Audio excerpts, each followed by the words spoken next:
તો Vadodara hit and run કેસને લઈને અત્યાર સુધીનો સૌથી મોટો ધડાકો સામે આવી રહ્યો છે। ઇજાગ્રસ્તના પરિવારે સાંસદને જુઠ્ઠા ગણાવ્યા છે। ફરિયાદ મુદ્દે સાંસદ એકદમ ખોટું બોલે છે, આ આરોપ લગાવવામાં આવી રહ્યો છે। પરિવારે કંઈ પણ કહ્યું છે કે ફરિયાદને લઈ સાંસદ સાથે કોઈ ચર્ચા નથી થઈ। હોસ્ટેલના વિદ્યાર્થીઓને પોલીસ સ્ટેશનથી જ મોકલી દીધા હોવાની વાત પણ વાલીએ કરી છે। જે દીકરાઓને વાગ્યું છે એ દીકરાના પેરેન્ટ્સ જોડે સુરેન્દ્રનગર વાત કરી અને મેં એમને એવું કીધું કે આ કુશ પણ દીકરો છે અને સાથે જે છોકરાઓને વાગ્યું છે એને સારી ટ્રીટમેન્ટ થાય એ રીતનું આપણે કામ કરીએ। એટલે પેરેન્ટ્સે મને એવું કીધું કે રંજનબેન, અમે એફઆઈઆર નોંધાવી નથી, પણ જે છોકરાઓ હોસ્ટેલમાં રહે છે ને એની સાથે છે એ છોકરાઓએ બરોબર એફઆઈઆર નોંધાવી દીધી છે।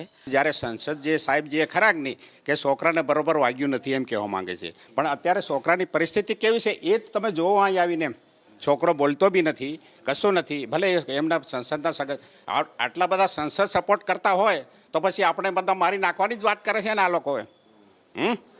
ભલે સરકાર ગમે તેની હોય, આપણે એવું કશું નથી કે સરકાર ગમે તેની હોય, પણ આપણે એમને કહેવું જોઈએ કે સારું વાંધો નહીં કે હું ને પોલિટિશિયન જ્યારે છોકરાઓ હોસ્ટેલના ગયા તો બધા છોકરાઓને ખંખેરી ને એમના વાલી એમ કહે છે કે અમારે કોઈ ફરિયાદ કરવી નથી, એ ખોટું છે બિલકુલ। સંસદ બિલકુલ ખોટું બોલે છે। વાલી જોડે કોઈ સરસાત થઈ બી નથી